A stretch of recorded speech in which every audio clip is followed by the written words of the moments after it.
Shabbat Shalom, Shabbat Shalom. which is peace on Yahweh's holy Sabbath day.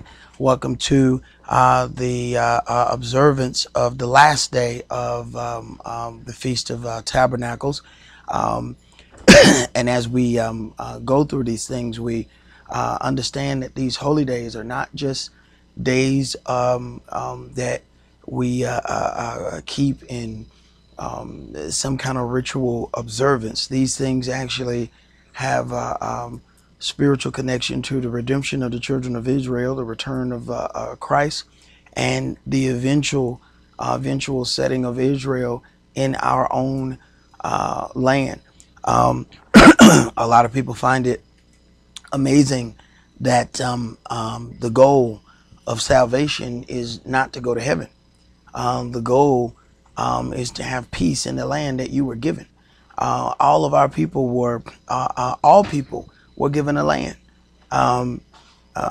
The place where we reside now is called this great melting pot. At the end of the day, it's no land that was set forth for any particular people. So when it comes down to righteous rulership, all of these various people are going to have to go back to where they come from. And the amazing thing is it's always this big fight over immigrants. And at the end of the day, everybody here is an immigrant. It is just gets down to, when did you migrate here? And then the next question is, was your migration a self-imposed migration, or was it a forced migration? And that's what it ended up being, of course, for the children of Israel. It was a forced migration for us. This was not a decision that we made. And quite frankly, the returning of Israel is going to be a forced migration too, because once we get comfortable, we are not trying to go back to any other place, especially a place that we don't remember, a place that we've been here so long. It was the same situation coming out of Egypt. Our people didn't remember Israel after 430 years. You think they remembered Israel? So you had a lot of reluctance to leave Egypt. There was a lot of reluctance even when they left Egypt physically. Mentally, their mind was still in Egypt. Mentally, this is why they wanted the remembrances of the other gods. You know, go ahead and let's fashion this cow, this bull, this calf. Let's go ahead and do this thing. So even though we don't see all of the things that we are accustomed to, at least we can look upon this Egyptian god and feel comfortable. And it must have been a serious slap in Yahweh's face to go and remove Israel, only to have them feel comfortable by looking in, being able to look upon a pagan deity, an image of a pagan deity. Now, we had some more questions that was left over from Ask the Priest, and I'm going to deal with several of those going through to this because they relate to dealing with this tabernacles. We still had like 10 more questions left. So we're going to deal with some of that. So we're going to begin today in Isaiah chapter 8. And we're going to read verses 1 through 3.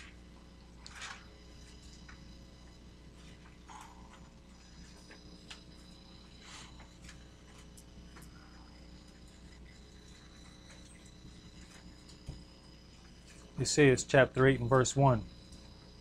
Moreover, Yahweh said unto me, Take you a great scroll, and write in it with a man's pen concerning Mahar Shalal Hashbaz. And I took unto me faithful witnesses to record, Uriah the priest, and Zechariah the son of Yerubakiah. And I went unto the prophetess, and she conceived, and bare a son. Then said Yahweh to me, Call his name Mahar Shalal Hashbaz. Keep reading. For before the child shall have knowledge to cry, my father, and my mother, the riches of Damascus and the spoil of Samaria shall be taken away before the king of Assyria. Now, when you hear this Meher Shalahashbaz, and question was, who is Meher Shalahashbaz and what is his significance? Most of the times when you are going to hear this, it is people questioning whether or not the Messiah exists.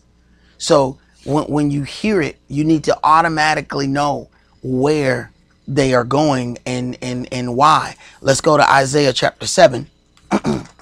Because there are a lot of teachings that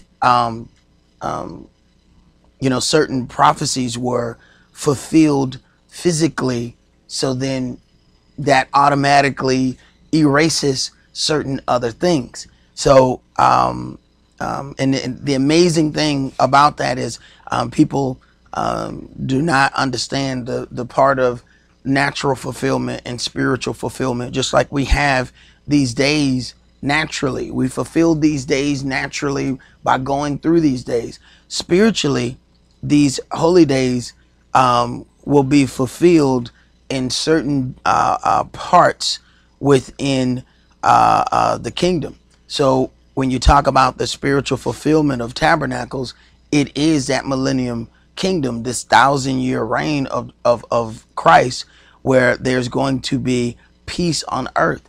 Every man in his own land, every people where they are from, living without fear. So there's a natural part of that, and then there's a spiritual part of that. Isaiah chapter 7, and let's start at verse 10. Moreover, Yahweh spake again unto Ahaz, saying, Ask you a sign of Yahweh your Elohim. Ask it either in the depth or in the height above. But Ahaz said, I will not ask, neither will I tempt Yahweh. And he said, Hear you now, O house of David. Is it a small thing for you to weary men, but will you weary my Elohim also? Therefore the Adonai himself shall give you a sign. Behold, a virgin shall conceive, and bear a son, and shall call his name Emmanuel. So understand that what they do, and remember the what we just read, they believe that this was fulfilled.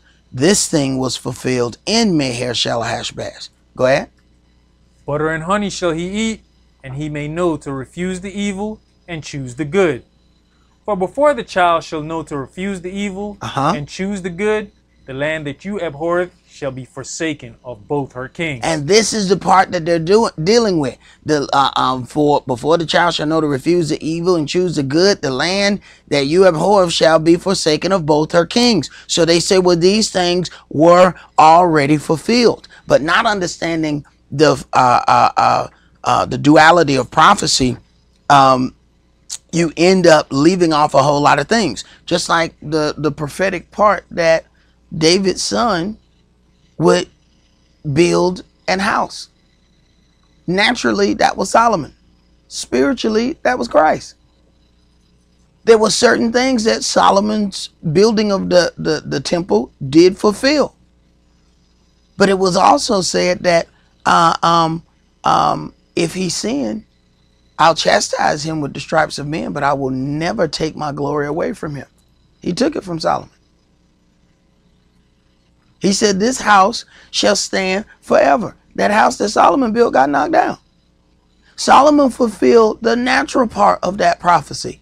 Yahshua fulfilled the spiritual part of that prophecy. So understand who you're dealing with when you get these questions, or how these questions have come about. These come about because you go on that internet, and especially if you start dealing with some of these other these teachings come from other Hebrew Israelite groups. Now you're not going to find that dealing with Christian groups. They don't question Christ or anything like that. It's going to be Hebrew groups that's going to do that. So understand when you get that question where it comes from, and watching all of these things on the internet. And when you have a group that has 22 churches, all right, and they put out a video for each one of those topics. Understand, now you have 22 videos saying the same thing, so now you believe it has validity because you've watched 22 different people tell you of this thing. So you believe, okay, this must have validity because I've gone to this channel and this person said it. I went to this channel and this person said it. I went to this channel and this person said it. Not understanding that all those channels are connected and they're getting their same teaching from the same entity, and understanding that a lot of those groups split off from a parent group. You have one parent group that mistaught a subject, and then when they splintered into 20 different churches, now you have 20 different organizations that teach that same thing. You got 20 different organizations that teach that false Israel chart, and that came from one group. But when they splintered, they took that lie in 20 different directions. So if you're just searching the internet, you start searching the internet and you run into this one lie 20 times. So now you believe it must be something to it. Because that's how we normally assess what is true, when we see how many times we hear it. See? So that's why the adversary, the devil, says, hey, he puts a lot of money in his marketing team, because he wants that same lie to be told over and over and over. Because as individuals and creatures of habit, once we start hearing it, we start thinking, okay, well, maybe it is true. I keep hearing this. And what you've just heard is the account of several liars who have agreed to tell the same lie. Especially if it's money in that lie. Let's go to Isaiah chapter 11. Did you finish that? Yes. Okay. Isaiah chapter 11.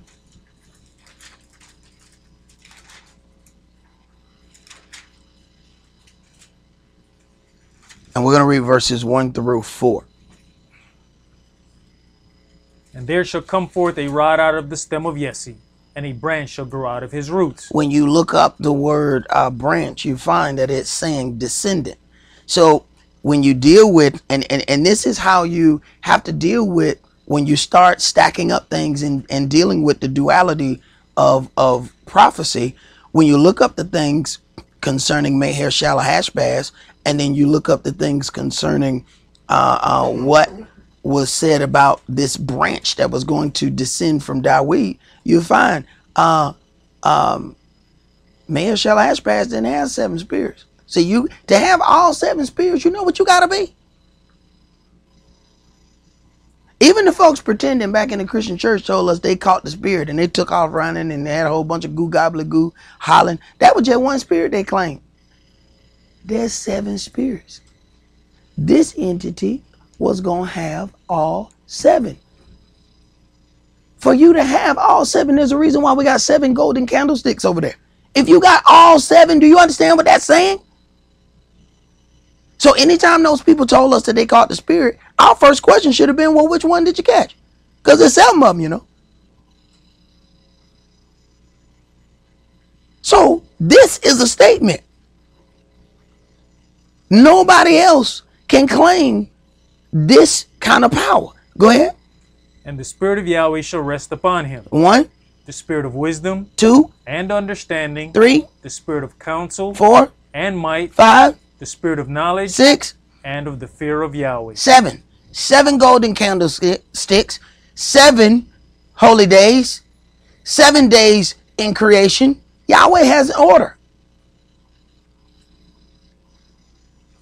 So when people tell you about the natural thing and say, well, this particular prophecy was fulfilled naturally with this, then you got to ask, okay, well, where was the 7 spirits? And see, there's other things that come along with this as well. Keep going. And shall make him of quick understanding in the fear of Yahweh. And he shall not judge after the sight of his eyes, neither reprove after the hearing of his ears. So now this entity and the spirit of Yahweh shall rest upon him, the spirit of wisdom. Verse 3, and shall make him of quick understanding in the fear of Yahweh, and he shall not judge after sight of his eyes. So if he's getting to that point of judgment, He has authority. Go ahead.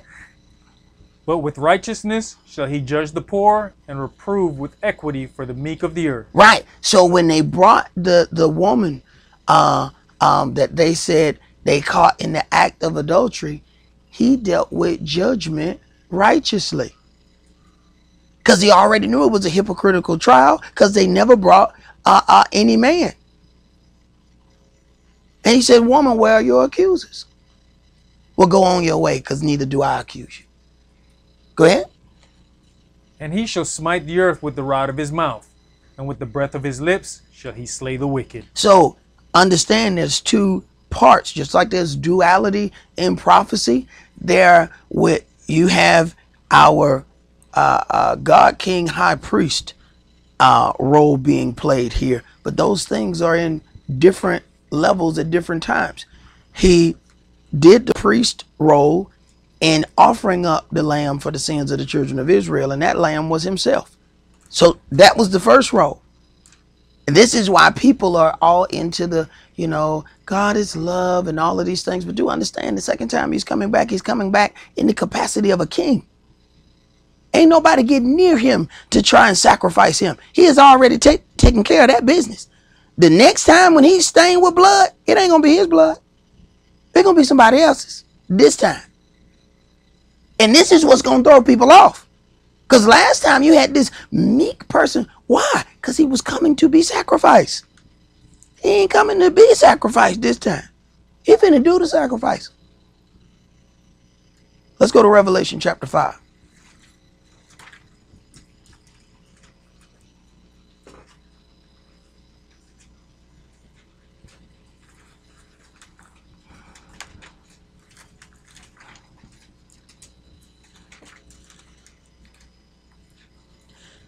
Revelation chapter 5, and let's read verses 1 through 6. Verse 1.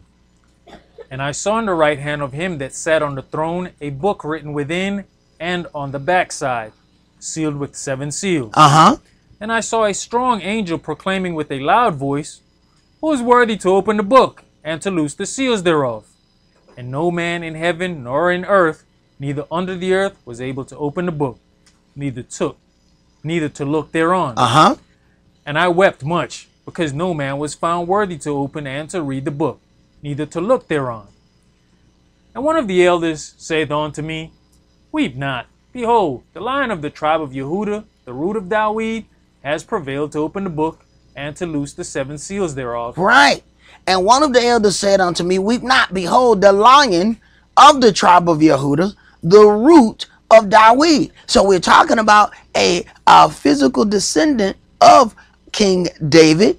So they used the seed of King David to bring forth this body of Yahshua. Here's the issue that a lot of times people are not able to deal with, because when you watch those videos, they really don't deal with what's really happening with Yahshua.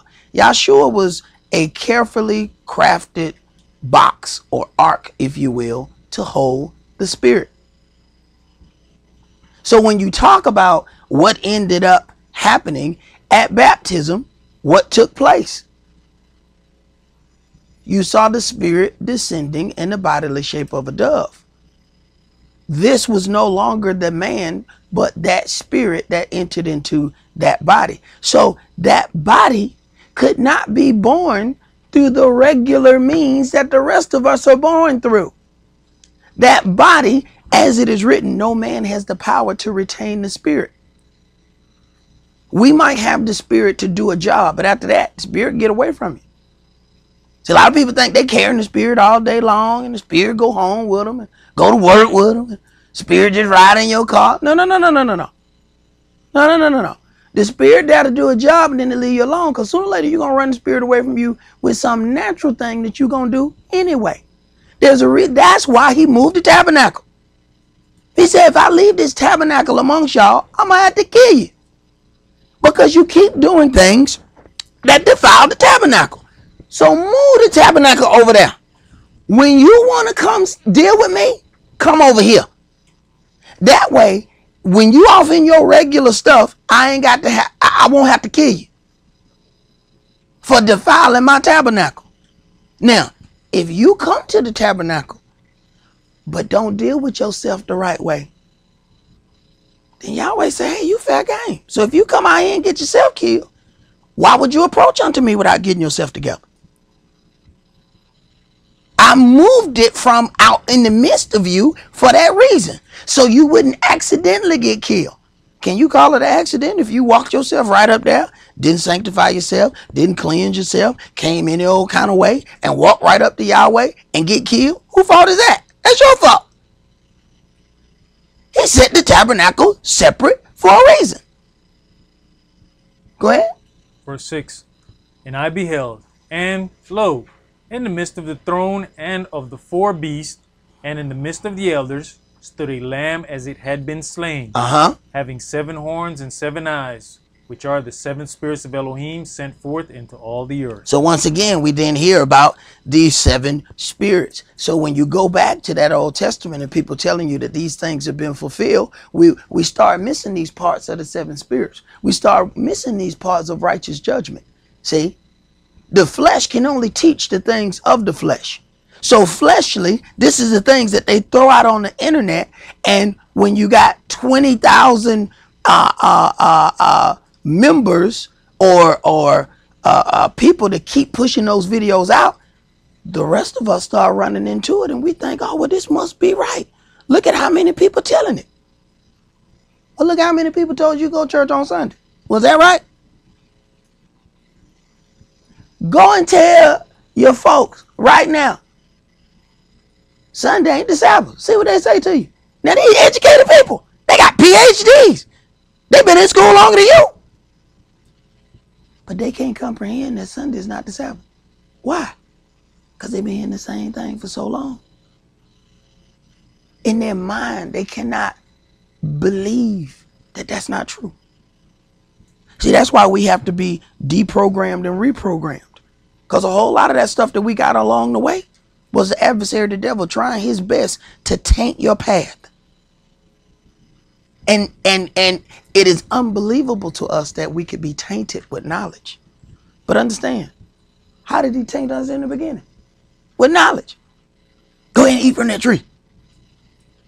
Man, you eat from that tree, you're going to be so smart. Oh, man, you're going to be so smart. You're going to be like a god, man. Go and eat the tree.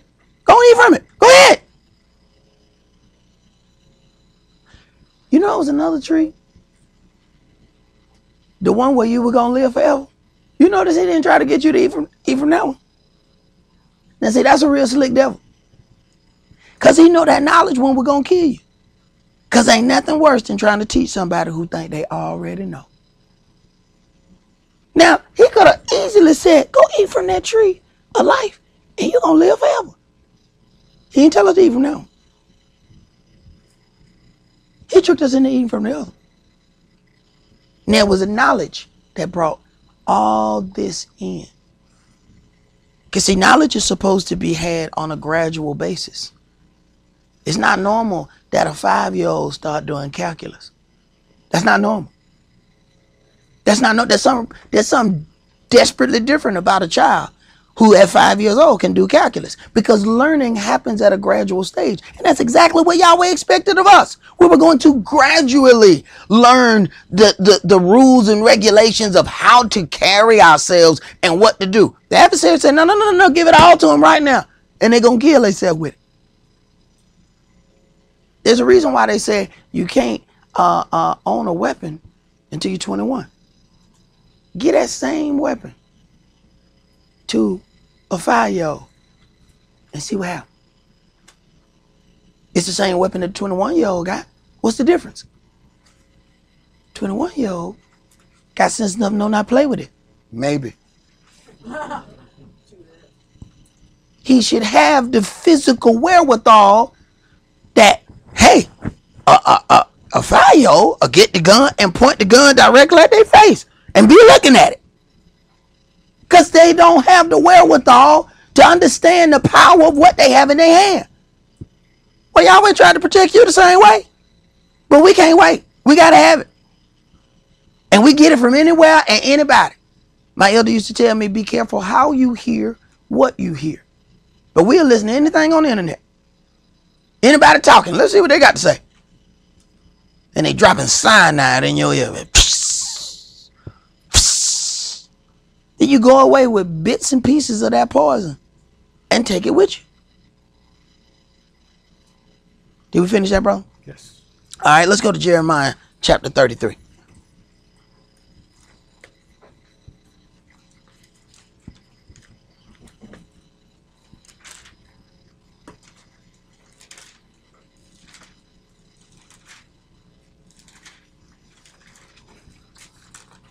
See, the devil's objective is to get to you first, because he knows that we're creatures of habit. And if he can get us to start any habits, if he can start us to doing things in a habitual manner, even when we hear the truth, it's going to be hard for us to let go of them habits. That's why when you're doing something that's right, you got to do it long enough for it to be a habit. I wasn't a reader before I got in this word. So I went to every Bible study they had. So I can start making it a habitual thing for me to read. Because I read to pass a test. I can read. I never had a problem reading. I just wasn't going to do it on my own. He said, hey, man, for you to drive, you got to pass this test. Well, then I got to pass this test. I got to get up out of here. Got to go. See, that was for something that I needed. And what happened after that? Threw that book in the trash. When I was in school, they said, if you're going to pass this class, you got to do some book report. And well, first, you know, like everybody else, I tried to find a book that had movies on them so I can watch the movie and then take the test. And I found out the movie and the book ain't the same. The movie and the book, after I failed a couple of them, teacher like, come here, Slate. So I know what you're doing. So I watched you when you picked the books out and you tried to pick the book that already had movie. You do know that I knew you were going to fail that when you picked them out. But I'll let you go ahead and do it. Yeah, she got me. She was right. Then she said, now, go back and read them books and stop playing. Because see, them questions that was on that book test, I was like, this was definitely not in the movie right here. I don't know what they talking about right here. Right. And that's what we do. We want to go and watch somebody act out the Bible instead of reading it. That's why we read, so that you don't come away with some thought process of something that somebody else said. And even when you reading, pay attention to the words that are there. The commentary should help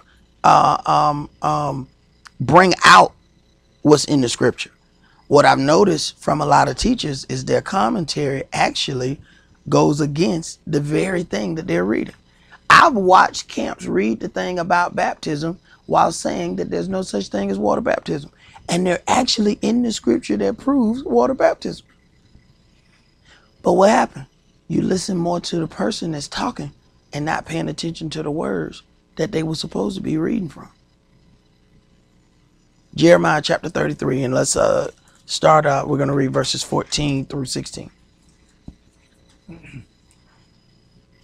Verse 14. Behold, the days come, says Yahweh, that I will perform that good thing which I have promised unto the house of Israel and to the house of Yehudah. In those days and at that time will I cause the branch of righteousness to grow up onto Dawid. So now, when we talk about this branch of righteousness that's going to grow up onto Dawid, he then has a job to do. So when people try to teach these things, telling you that, you know, Meher-Shalal-Hashbaz, you know, this thing right here was fulfilled, then you got to start asking these other questions. Go ahead. And he shall execute judgment and righteousness in the land. In those days shall Yehudah be saved. So then you have to ask yourself, was Yehudah saved or was Yehudah cut off during the time of Meher-Shalal-Hashbaz? Yehudah wasn't saved. See, this is a whole different thing that we're talking about here. Go ahead. And Jerusalem shall dwell safely.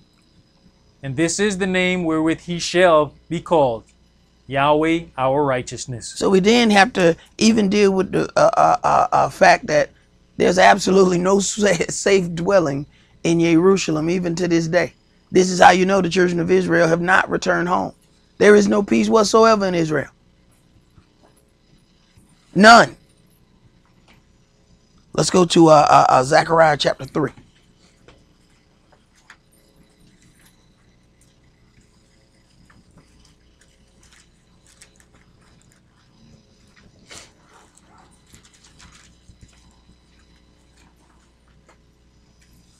Zechariah chapter 3, and let's start that at verse 1.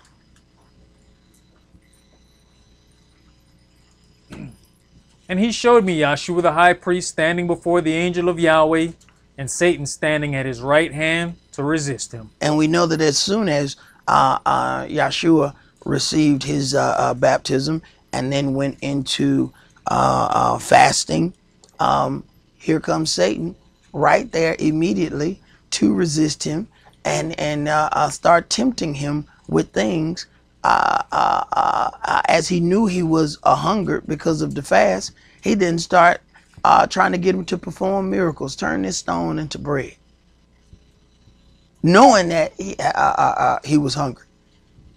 And see, when the Euro Gentiles went and did these translations, and they were told that everywhere they seen Yahshua to input Jesus, Yahweh made sure they made mistakes on it. And they didn't know to change this one, because they didn't know that as this is referring to Yahshua, you get into the New Testament and it tells you that Christ, who they call Jesus, whose real name is Yahshua, is our high priest.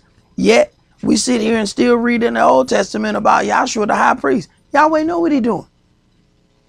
Even when people got their slickness up, ain't nothing slick to a can of oil. While you trying to be slick, Yahweh slicker.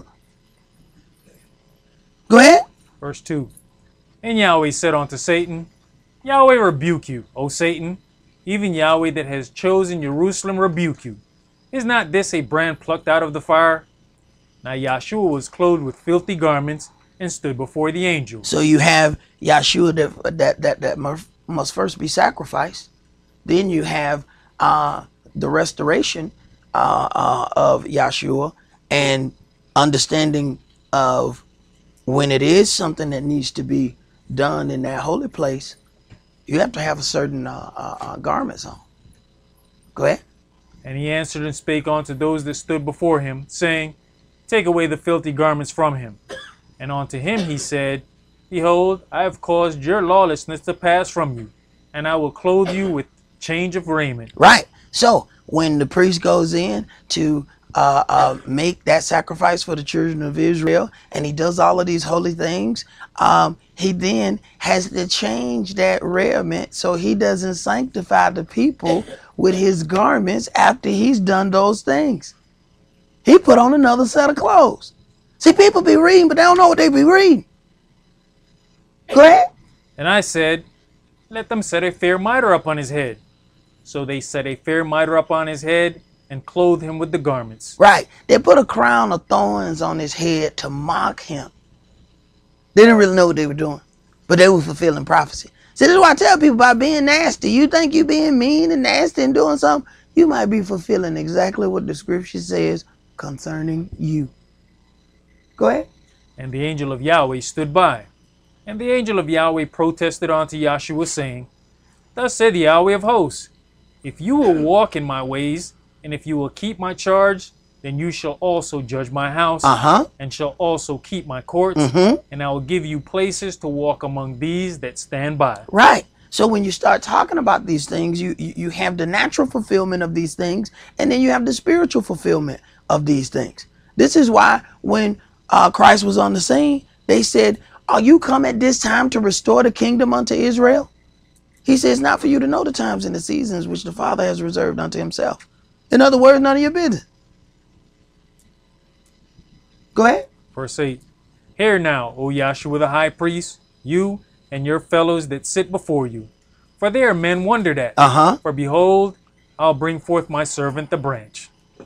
For behold, the stone that I have laid before Yahshua, upon one stone shall be 7 eyes. For behold, the stone that I have laid before Yahshua, upon one stone shall be 7 eyes, 7 spirits.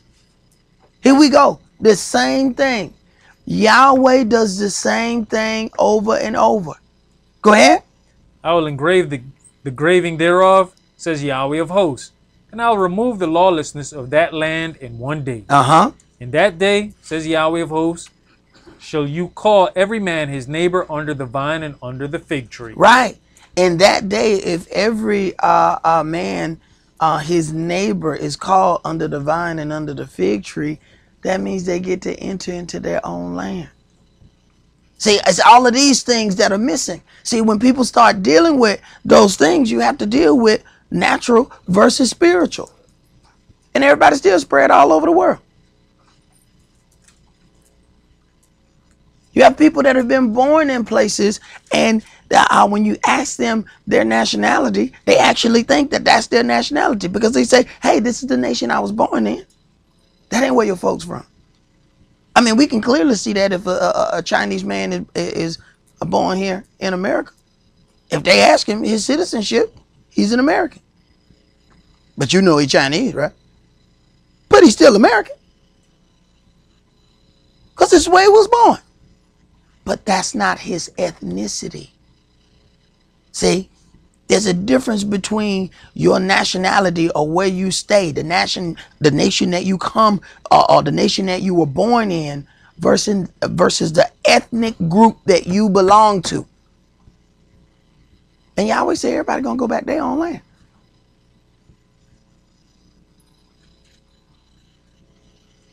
Let's go to Leviticus 23. Did you finish that? Yes. All right.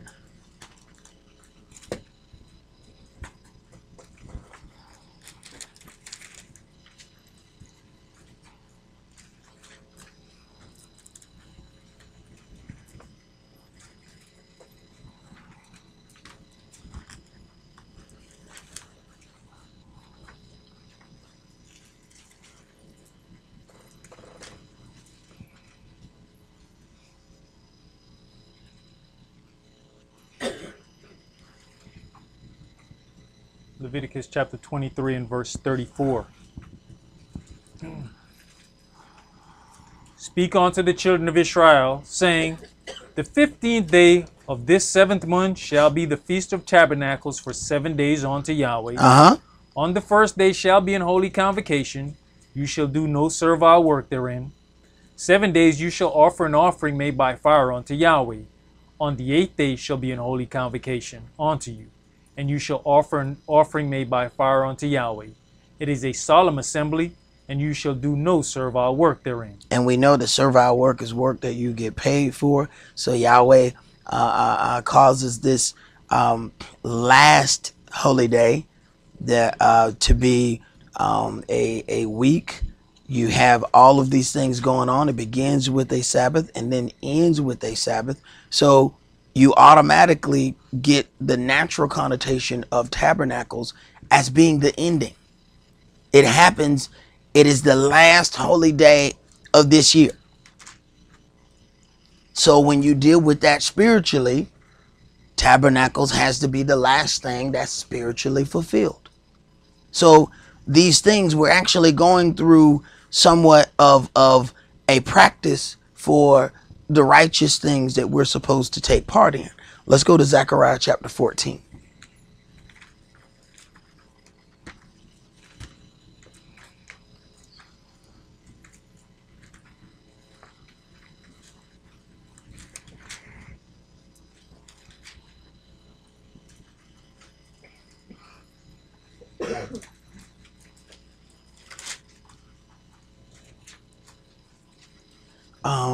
Start that at verse 1. And we're going to jump. Zechariah chapter 14 and verse 1. Behold, the day of Yahweh comes, and your spoil shall be divided in the midst of you. For I will gather all nations against Jerusalem to battle, and the city shall be taken, and the houses rifled, and the women ravished, and half of the city shall go forth into captivity, and the residue of the people shall not be cut off from the city. And you can basically find the same thing in, I think it's Matthew 24. But there's a long pause or a long amount of time in between these things. Behold, the day of Yahweh comes, and your spoil shall be divided in the midst of you. For I will gather all nations against Jerusalem to battle, and the city shall be taken, and the houses rifled, and the women ravaged, and half of the city shall go forth in captivity. In 70 AD, Titus came in. The Europeans invaded Jerusalem, killed 1.2 million of the children of Israel. So the rest are working the salt mines of Africa. This is how our people got pushed down into Africa. People want to try to tell you when you listen to the Ish version, they ran into Europe and became Gentile. Here's the problem. The army you running from is coming from Europe. How you run to the people you running from? See, that's why we get killed in the horror movies right there. See that right there, that same kind of stupidity that we would actually believe that you ran toward the people with the gun. If a dude come in this room with a gun and start shooting, and he come in that door, which way you going? Are you going to that door? No, you take the other door. But see, we let people woo us with that stupidity. It makes no sense that you would run in the same direction. Fight against those nations as when he fought in the day of battle. Right. Now, there's a long pause in between the part where Yahweh then comes to fight. And now we're getting into that. Go ahead. And his feet shall stand in that day upon the Mount of Olives, which is before Jerusalem on the east. And the Mount of Olives shall cleave in the midst thereof toward the east and toward the west. And there shall be a very great valley. And half of the mountain shall remove toward the north, and half of it toward the south. Right. And if you read in the book of Acts, they said, you men, why you stand gazing up into the sky? That same Yahshua that you have seen leave here, in the same manner shall he return. The prophecy was already set where he was going to return, on the Mount of Olives. And if you keep reading that, 2 or 3 verses down, it says, and they left from the mount called Olivet.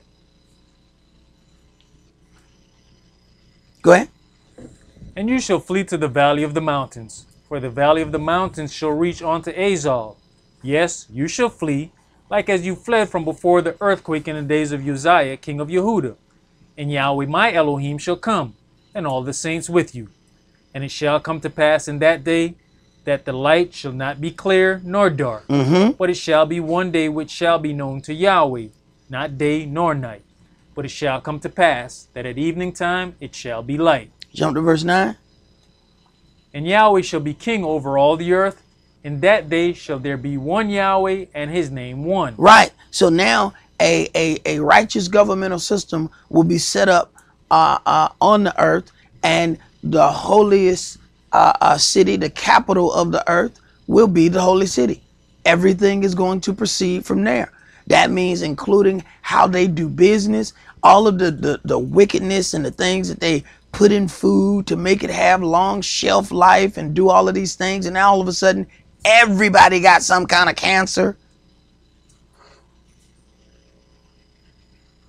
Righteousness is going to come from there and flow down. And they're going to have to get all their rules and regulations from the holy city. It's going to be certain things that they just ain't going to be able to do. And this is why the nations are going to fight so hard. Because anytime you get in the way of their money, that's the only way you get the nation's attention, is mess with their money. They wasn't going to change any of those laws in the South. But them bus boycotts hit their pocket. And they said, look at man, we got to let this stuff, we got to go ahead and figure this out. Because we losing money. Go ahead. Verse 10. All the land shall be turned as a plain from Geba to Ramon, south of Jerusalem.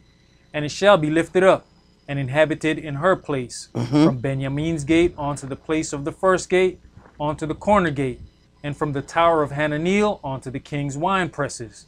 Jump to verse 14. And Yehudah also shall fight at Jerusalem, and the wealth of all the heathen round about shall be gathered together, gold and silver and apparel in great abundance. Now, Israel has to be sanctified and separated for those 3.5 years before they can then go in and fight. Go ahead. And so shall be the plague of the horse, of the mule, of the camel, and of the ass, and of all the beasts that shall be in these tents as this plague. And it shall come to pass that every one that is left of all the nations which came against Jerusalem shall even go up from year to year to worship the King, Yahweh of hosts, and to keep the Feast of Tabernacles. Everyone that is left. So it's going to be a great sacrifice on the earth. Matter of fact, when you read about this battle of Armageddon, it says, come to the great sacrifice. They call all the birds, the fowls, come to this great sacrifice that Yahweh is about to make. Go ahead. And it shall be that whoso will not come up of all the families of the earth unto Jerusalem to worship the King, Yahweh of hosts, even upon them shall be no rain. Right. Yet, this is so important that every nation is going to have to send representatives up to come and worship the King in the holy city. Yet, when you go to most churches, before being in the Word, none of us had even heard of it. But it's so important that Yahweh gonna make them do it.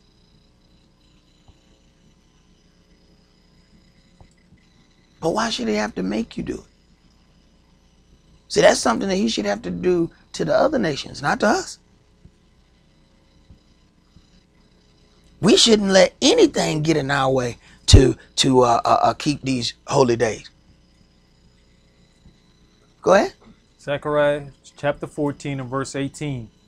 And if the family of Egypt go not up, and come not, that have no rain, there shall be the plague, wherewith Yahweh will smite the heathen that come not up to keep the Feast of Tabernacles. Right. So you can come up willingly, or you can come up after he make you. But you're going to come up. Let's go to Revelation chapter 20.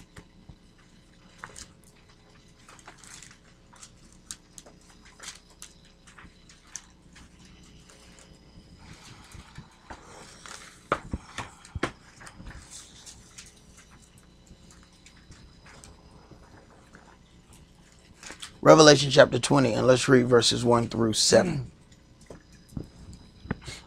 And I saw an angel come down from heaven, having the key of the bottomless pit and a great chain in his hand. And he laid hold on the dragon, that old serpent, which is the devil and Satan, and bound him 1,000 years, and cast him into the bottomless pit, and shut him up, and set a seal upon him, that he should deceive the nations no more, till the 1,000 years should be fulfilled. And after that, he must be loosed a little season. So now we have this period of time, this 1,000 years, where the adversary will not be able to taunt us or deceive us into doing all of these things against Yahweh. Go ahead. And I saw thrones, and they sat upon them, and judgment was given unto them. And I saw the souls of them that were beheaded for the witness of Yahshua, and for the word of Elohim, and which had not worshipped the beast, neither his image, neither had received his mark upon their foreheads or in their hands. And they lived and reigned with the Mashiach 1,000 years. Right. They lived and reigned with the Mashiach 1,000 years. So the ultimate goal was not, as they taught us on Sunday morning, the ultimate goal was to go to heaven. We get in this book and we find that we thought that we were supposed to go to heaven to get with Christ. And what we have to do is make it to that first resurrection. That's where Christ at.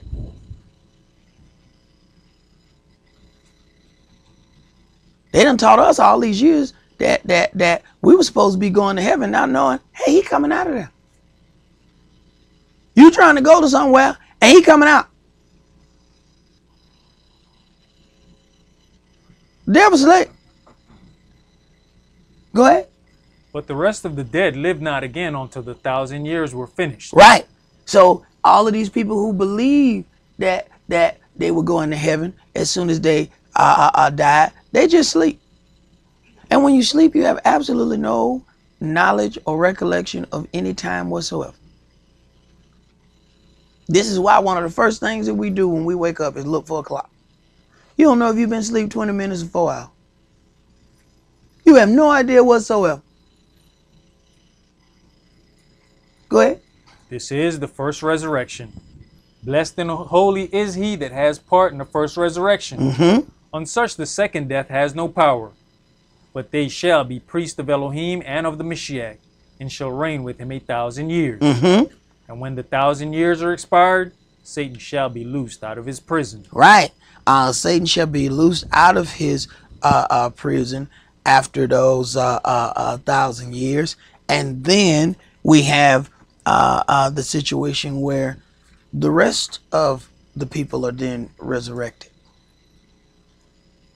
So all of those people have then missed this entire kingdom set up on earth with the Mashiach. Let's go to John chapter 12.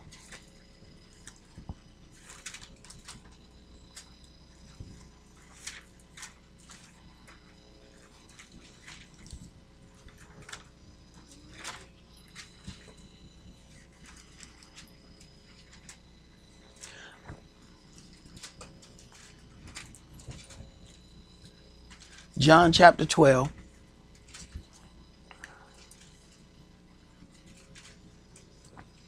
And we're going to read verses 46 through 48. Verse 46. And I am come a light into the world, that whosoever believes on me should not abide in darkness. And if any man hear my words and believe not, I judge him not. For I came not to judge the world, but to save the world. He that rejects me and receive not my words has one that judges him. The word that I have spoken, the same shall judge him in the last day. Right. We've already been given instructions. So when people start, having all of these things to say, we already have a standard that we're going to be judged by. Yahshua said, what is there a need for me to judge you? I already put together a word. All of your deeds are going to be based off and judged by what's written in the book. Let's go to chapter 5. And we're going to read verses 19 through 29.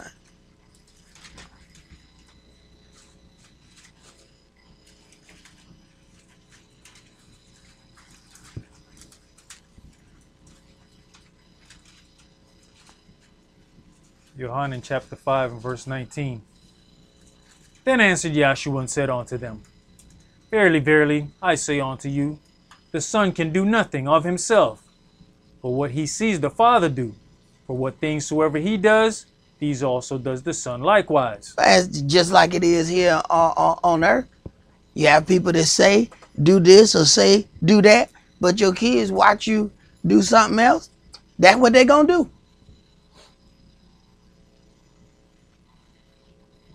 Go ahead. For the Father loves the Son, and shows him all things that himself does. And he will show him greater works than these, that you may marvel. For as the Father raised up the dead, and quickens them, even so the Son quickens whom he will. For the Father judged no man, but has committed all judgment unto the Son. Right. And the Son has this word. The word is going to do what it needs to do. He's not going to have to figure out a whole lot of things. What the word say? What did you do? All right. Go ahead. That all men should honor the Son, even as they honor the Father. He that honors not the Son honors not the Father which has sent him. Verily, verily, I say unto you, he that hears my words and believes on him that sent me has everlasting life, and shall not come into condemnation, but is passed from death unto life. Verily, verily, I say unto you, the hour is coming, and now is, when the dead shall hear the voice of the Son of Elohim, and they that hear shall live. For as the Father has life in himself, so has he given to the Son to have life in himself. See, a lot of people don't see, and this was one of our questions about how does the Feast of Tabernacles relate with the coming of Yahshua. A lot of people don't see those things when they're dealing with these holy days, that these things automatically relate to the return of Yahshua and the redemption of the children of Israel. All of those things are connected to these holy days. Go ahead. Verse 27. And has given him authority to execute judgment also, because he is the Son of Man. Marvel not at this, for the hour is coming, in the which all that are in the graves shall hear his voice. Now, how did we allow somebody to give us a heaven doctrine? This, the New Testament, is written in red. He says, marvel not at this. Now, this is Christ talking. The hour is coming in which all that are in their graves shall hear his voice. Why are they still in the graves if they already in heaven?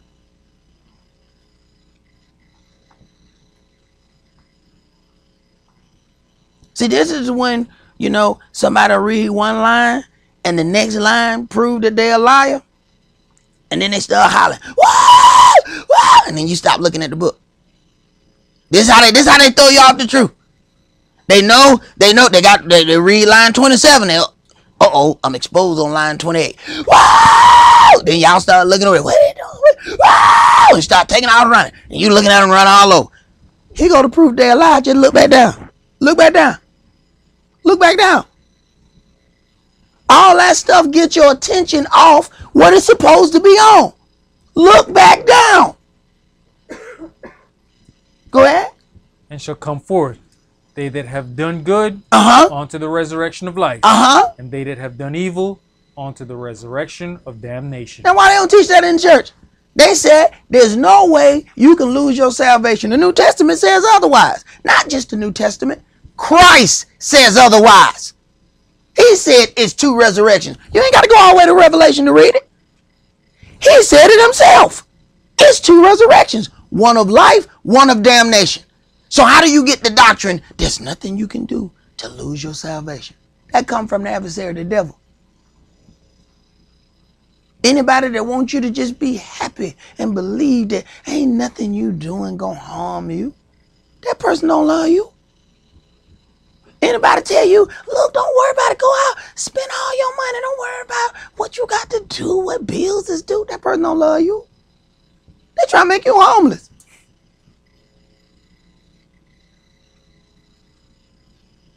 And anybody tell you, don't worry about being a judge for anything you do, because God loves us all. That person don't love you. Go ahead. That was it right there. Let's go to chapter 11. John chapter 11. I mean, if you're not going to believe Christ, I really don't know who you're going to believe. I mean, I don't see the purpose in it. If you're not going to believe what Christ has said and what he has put forth, you're wasting your time.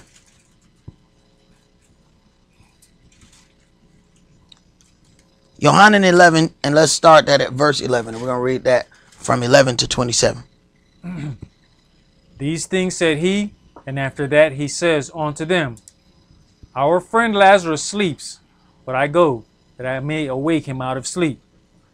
Then said his disciples, Adonai, if he sleep, he shall do well. Howbeit Yahshua spake of his death, but they thought that he had spoken of taking of rest and sleep. Then said Yahshua unto them plainly, Lazarus is dead. He had to come out of this. So they thinking he talking, poetically, because Yahshua has been known to talk in parables as he's teaching them, so that the teaching can be applied to many other things. So he just bags it down, tell them plainly, Lazarus is dead. Go ahead. And I'm glad for your sakes that I was not there, to the intent you may believe.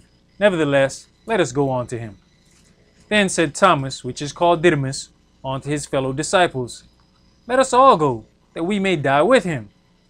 Then when Yahshua came, he found that he had lain in the grave 4 days already. Now, one thing you have to also notice about what they do in these translations, you'll hear the name, and then you'll hear what their real name is right behind it. Same thing we hear about Daniel. Same thing we heard about Joseph in Egypt. They changed his name to Hasanephh Paneah.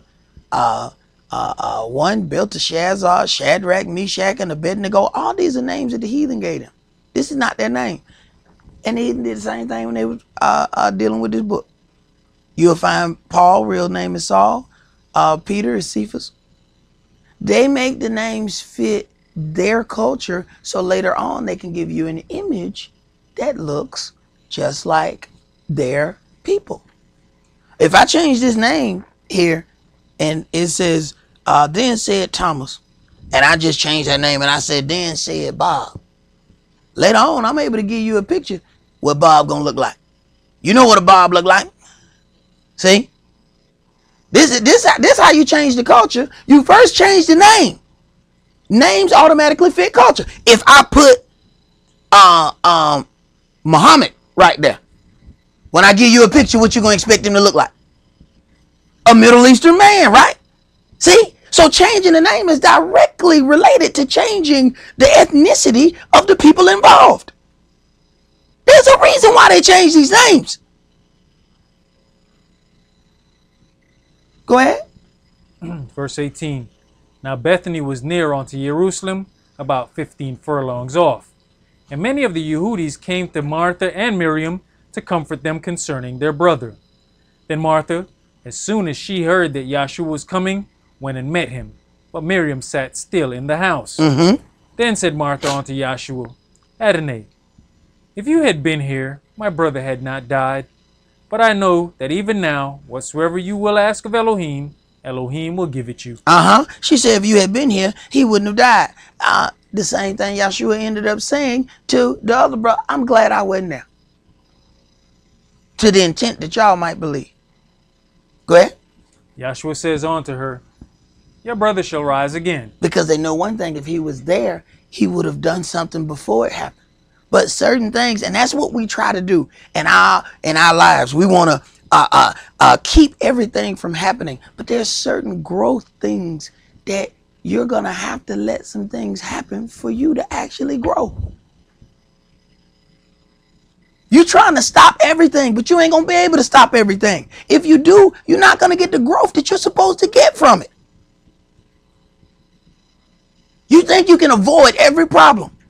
Some of the best things that I've ever gotten in my life came through problems. And if I avoided them problems, I wouldn't have half of the stuff I have. We wouldn't be in this building if I tried to avoid every problem that I ran into. And you listen to people all day long and they trying to avoid problems. They trying to avoid problems. But then they look at you and want to know, hey man, how you get such and such? Oh, problem.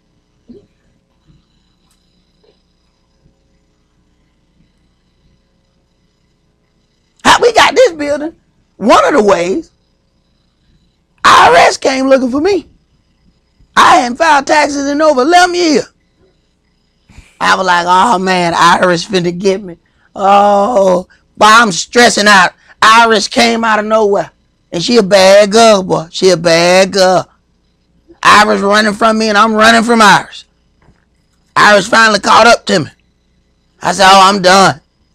Iris said, here go $5,000. I said, what? She said, yeah, I owe you some money. I ain't filed taxes in 11 years. You owe me some money. She said, yeah. I said, well, let's get us a church. Yeah. Right. See? That's how Yahweh do you. See? That's how Yahweh do you. And I'm running, I'm ducking, and Yahweh like, we can't catch the little dude. He keep running. Somebody catch him, trip him. We trying to give him this building over here, but he won't slow down. Because I'm running from Iris. But Yahweh done made Iris give me some money. We came, knocked down the walls and painted. It didn't come like this. We had to do this. Right. It was a problem. You know how stressed out I was when Iris showed up? You know how long that process took? Yahweh got jokes. But he just so smart. It take you a while to get the joke because you a little slow. Oh, afterward, I laughed. It was funny. Afterward. It wasn't funny when Iris was sending me them letters. It wasn't funny then. But it was funny afterward. Because then I realized the whole time, he trying to get me something. And I'm running. Because it looked like a problem. Go ahead, bro. Yahshua says unto her, your brother shall rise again. Martha says unto him, I know that he shall rise again in the resurrection at the last day. What? So they ain't believe in heaven then, right? She said, oh, I know he gonna rise again in the resurrection at the last day. So these people, they ain't went to college.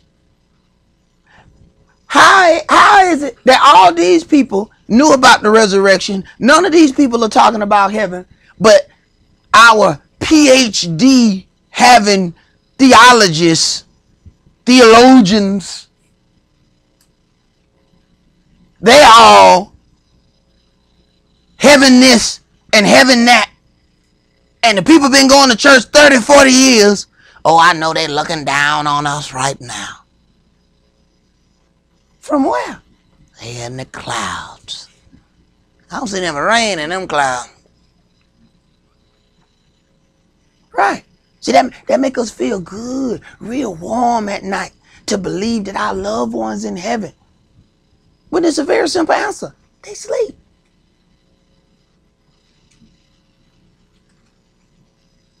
Go ahead.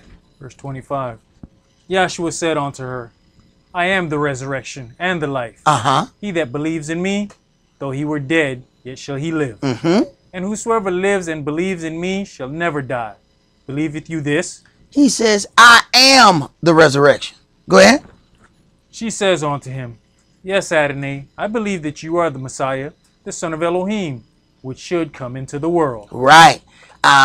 So when you talk about that resurrection, he says, I am the resurrection. You deal with that, these things then occur, the return of the Mashiach, that he's coming, and then after he sets up this righteous governmental system, he makes everybody keep the Feast of Tabernacles. So the question was, how does the Feast of Tabernacles relate with the coming of Yahshua? You see that they are synonymous. You see that they go hand in hand.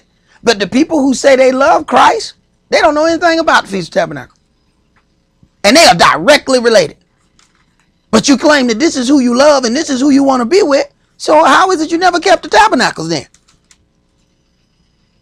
You can't claim you love something and then you don't know nothing about it. You don't deal with anything that it does.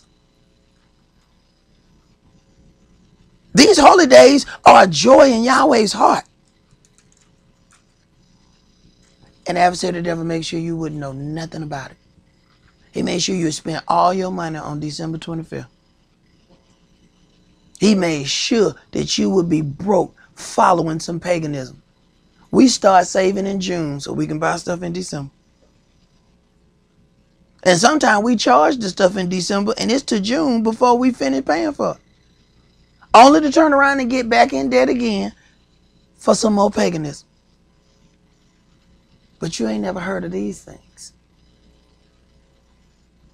And these are the things that are close to Yahweh's heart. If you love somebody or something, you share in the interest of what it is interested in. You know how many women watch football? Not because they like it, because their husband like it. All right, who playing today?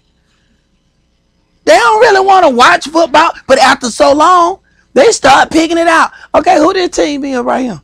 I like their jerseys. They don't really know about the game, but after a while, they start being involved in what the person who they in love with is involved with.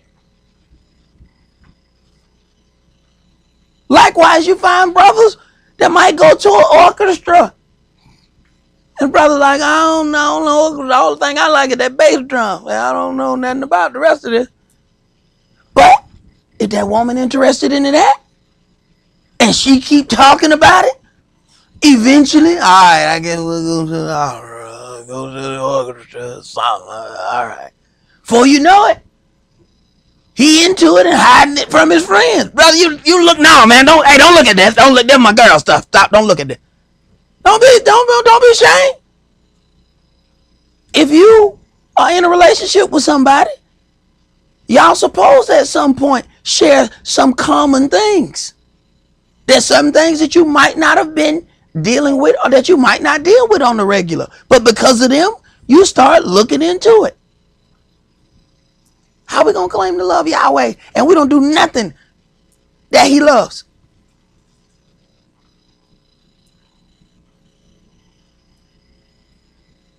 If your woman told you you look good in a certain outfit, you'll go put it on. Yahweh said you look good in linen. Yahweh said this righteous. Yahweh said you look good such and such. Why it take us so long to put it on? Yahweh already said you look good in it. He said, I'm going to give you these things for holiness and for beauty. See, some of us miss that. We missed that. We were reading too fast. He said you was beautiful in that. But I got to get on top of the altar and stand and throw stuff sometimes for people to be like, all right, let me go put something else on. Yahweh said you look good. Why didn't you hear that? But see, the adversary of the devil said you look good when you put your hat on and tilt it to the side. See, that's what you be looking at when you're in the mirror. See, now you got to fight in the spirit of you and the flesh of you. Because see, the adversary of the devil got that flesh and said, no, you look good. Pull your pants down a little bit lower. Lower. No, all the way under the butt. All the way under. All right, now show the whole butt. Yeah. Now see that. Now you looking good. Oh, yeah. Hey, that's my dog now. Yahweh like, what's wrong with this boy? I thought I told him he was looking beautiful. What? Yeah, but see, now Lucifer in his ear.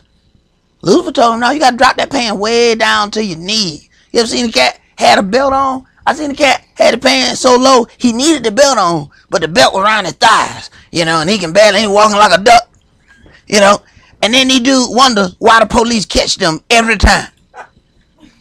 Can't believe I got caught. You got caught by a fat cop drinking coffee and eating donuts, and he still caught you. Why? Because you can't run nowhere with your pants hanging down. And still talking about, I'm hard. For real, bro. Any gangster know you got to be able to move at the drop of a dime. You can't move with your pants hanging down. So the devil got you thinking it's cool. Then he got you getting caught by the police. It's a win-win for the adversary of the devil. Because he knows Yahweh not going to look at you like you supposed to be looked at when he see you walking around showing your brand new underwear.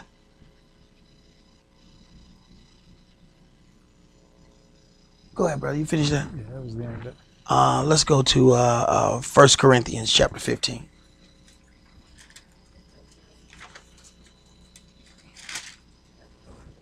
First Corinthians chapter 15, and let's start at verse 35.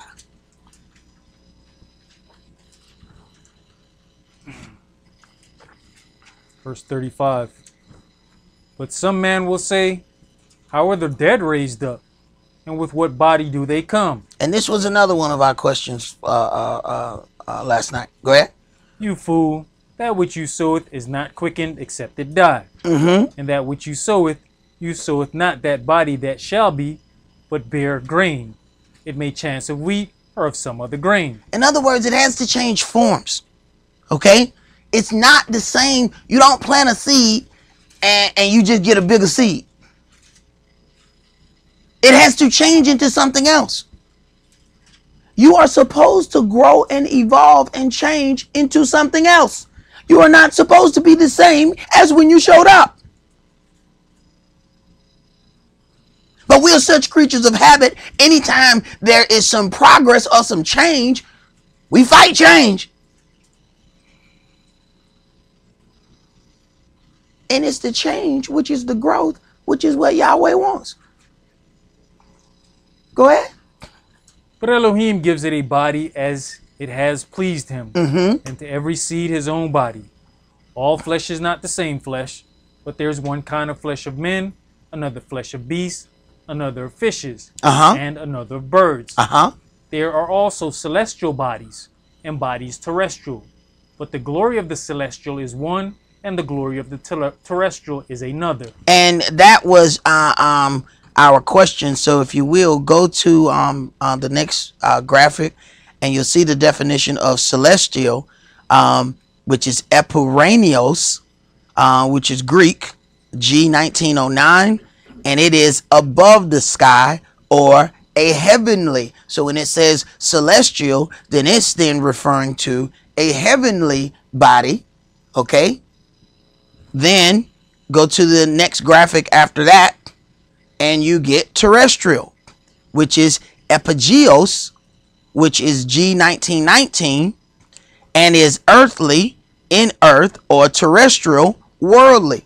So then you have the differences when it says celestial bodies, heavenly bodies, or terrestrial, then you're talking about earthly. So there's different kinds of bodies. Remember, the Mashiach ended up saying, touch me. Put your hands in these holes. I'm not a spirit. Spirits don't have flesh and bone, not flesh and blood. Flesh and bone. I am not a spirit. I'm not a ghost. So people are like, ooh, it's a ghost. That would be waiting for something to just float down the hall and scare the giblets out of us, and we just take off running. No, no, no, no, no, no, no. He said, I'm not a spirit. Touch me. Don't you feel me? And it says blood is the life of the flesh, but then this new body didn't have blood in it. It had flesh and bone, not blood. See, so when we read these things, there's a lot of information in here if we slow down to get it. Go ahead, bro. I think the blood could have been coming out the holes. Yeah, exactly. If you was able to stick your hand in the holes and there was blood in it, it should have been pouring out the hole. Because the whole thing of why you have to heal up, you have to wrap something up or press it so that blood can clot or something so it don't keep running out. So go ahead, brother. Now you can go back to the original graphic. Go back to up. Go ahead. Verse 41. There is one glory of the sun, and another glory of the moon, and another glory of the stars. For one star differs from another star in glory. So also is the resurrection of the dead. It is sown in corruption, it is raised in incorruption. It is sown in dishonor, it is raised in glory. It is sown in weakness, it is raised in power. It is sown a natural body. It is raised a spiritual body. So even in dealing with resurrection, you have these two different forms. A lot of times what we don't do with prophecy is we don't deal with it in these two forms, the natural form and the spiritual form. He is already explaining here, and we've gone through it, and it's throughout this book. There's a natural form and a spiritual form. The same thing with prophecy. This is why people will come and take some natural event and say, this fulfilled this scripture, so it's done. That was a natural fulfillment, not the spiritual one. Go ahead. There's a natural body and there's a spiritual body. And so it is written. The first man, Adam, was made a living soul. The last Adam was made a quickening spirit. Howbeit, that was not first which is spiritual, but that which is natural. And afterward, that which is spiritual. So the natural comes first. Okay. So in the fulfillment of prophecy, the natural comes first. The spiritual comes afterward. Go ahead.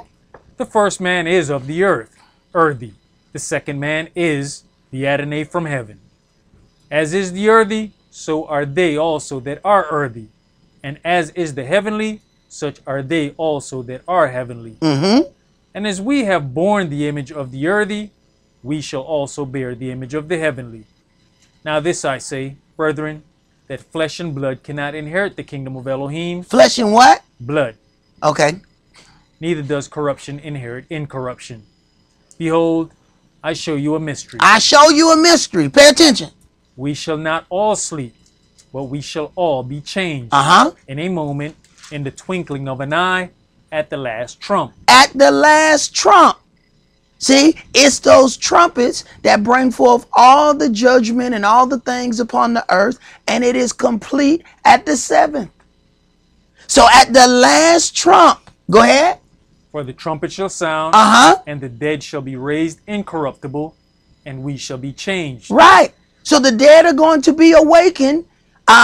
When we sing those songs, and they's talking about hearing the sound of the trumpet so loud, we We just had choir songs. By the way, did y'all make that public? The choir things? Oh, okay. But we were trying to make the choir things public that we did the other day. Y'all's will, they'll be up there shortly. We'll have to fix some things. But in those songs, it was certain things about the trumpet sounding so loud that it wakes the dead. Where do you think they get these lyrics from? But see, we forgot that when them gospels came into the play. See, once they brought them gospels to church and everybody just started hollering, whoa, everything got to be about fun and money. That's it. Let's scream as loud as we can and let's make as much money as possible. But those old songs had words about things that was in this book. You got people out here teaching that no other nations are going to be saved, just the children of Israel. Yet we got songs, what Mother Abia sung, these are they. Where they come from? These are they that come from every nation. See? So you take those things and then you go watch them videos that them people putting out. They lying. See? And the words even of the songs testify against them. And the words of the song come out of this book. Go ahead. Verse 53. For this corruptible must put on incorruption, and this mortal must put on immortality. So when this corruptible shall have put on incorruption, and this mortal shall have put on immortality, then shall be brought to pass the saying that is written, death is swallowed up in victory. Death is swallowed up in victory. And that is the true spiritual fulfillment of the Feast of Tabernacles. And this is why we want to make sure that we keep it so that Yahweh don't have to make us keep it. Because see, those people that he going to have to make keep Feast of Tabernacles, it's not going to be a glory unto them. I don't want him to have to make me keep those things. It should be a joy in our heart, or something that once you get used to, really, it's not even a thought.